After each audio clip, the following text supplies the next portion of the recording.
So what I've got here is the new Garmin 510 GPS cycle computer, and for comparison purposes, the current Garmin 500 computer.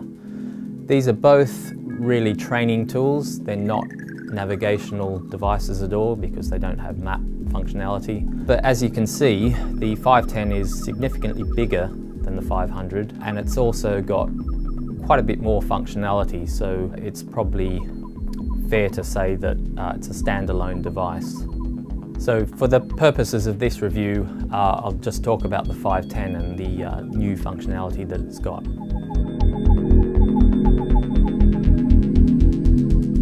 You could accurately describe this as a mid-sized cycle computer. It's definitely not as big as the 800 or the 810, and it's obviously bigger than the 500 that you've just seen. The number of physical buttons are reduced compared to the 500. There's a start-stop button here, there's a lap button, and there's the all-important on-off button here. On the back, it's got a mount and a USB port that's protected from the elements by this rubber cap.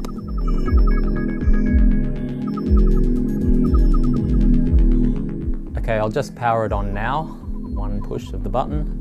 I don't think we're going to pick up a GPS signal in the studio here, but it doesn't take too long to boot up, and once it does, you'll be able to see the opening screen that you get, which is the ride screen. So once you hit this, the easiest thing to do and the most common thing that you'll probably do is ride. So press that, and that brings up the fields that you've previously set. So this is the first screen you'll see, and this is the one that you've previously configured. I won't go through that now. All you have to do is hit the start-stop button and you're good to go. As you ride, you can flick between the screens that you've set up previously, like so. I often do this during a long ride just to keep myself interested, and I want to know how the numbers are looking, whether I'm on a good day or not, and the power numbers normally don't lie here. I've got 3 screens set up. The elevation here that you won't see much of because we're not moving, but that gives you an elevation trace as you ride along. There's also other screens like a map, a very basic map. It's just a GPS trace. A virtual partner that you can race against, and workouts that you can sort of set up previously and try and follow the structure there.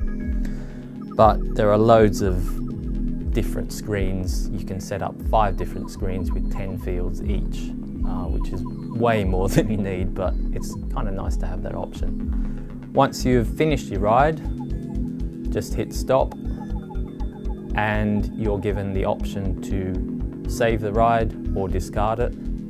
In this case, it wasn't much of a ride, but I'll save it anyway. One touch, and it saves it to your history. And if you've done a personal best, either distance ridden or meters climbed or best power for 5 minutes or 20 minutes, it'll give you this nice little feedback screen at the bottom. It's a nice way of finishing off your workout, because if you are improving your fitness, then you get a small amount of feedback from your device. So back to the main ride screen. This folder is a way of accessing all your previous data. So it's quite easy to get out your last ride or all rides.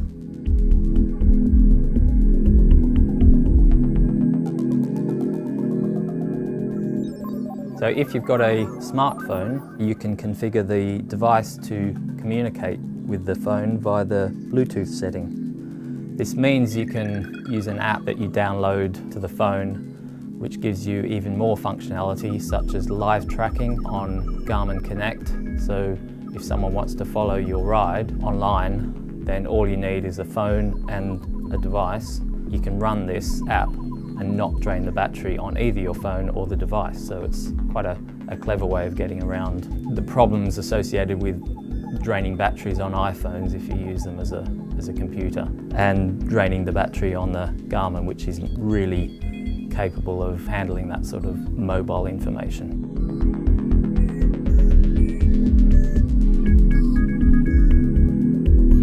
Yeah, I find the swiping easier to do than using buttons on the side, especially when I've got thick gloves on in winter and it's raining. Then I really struggle to hit the button that I want, whereas this works perfectly when it's wet, when it's cold, when your hands don't work, everything. So I think that's a big step up from the Garmin Edge 500 actually, which is all buttons.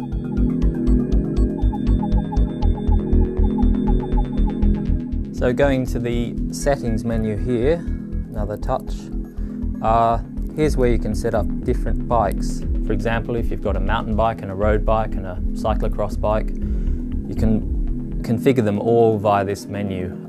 You can pick an icon for the bike, pick the weight of the bike and everything like that. And within those different bikes, you can also set up different styles of riding for each bike, such as if you're racing, you might want only a few fields of data.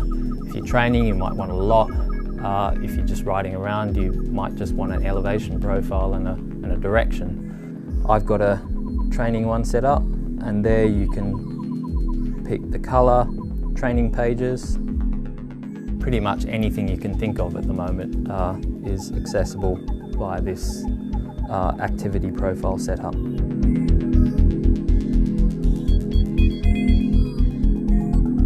So where does this fit? It's halfway between the 500 and the 800, or the 810. I think the Garmin 510 is purely a training device. You can obviously use it for racing as well. I'm sure more applications will suggest themselves, but if you're touring or if you need maps or anything, then you've got to go for the 810. But the hardcore racers, I think, will probably keep using the Garmin 500 just because it's a little bit smaller and the data is there that they need. Yeah, I'm certainly going to continue using this because I have really liked using the swiping and the touch screen in general. I think it's just an easier way to navigate a cycle computer. And I like to have all the information that this offers at my fingertips.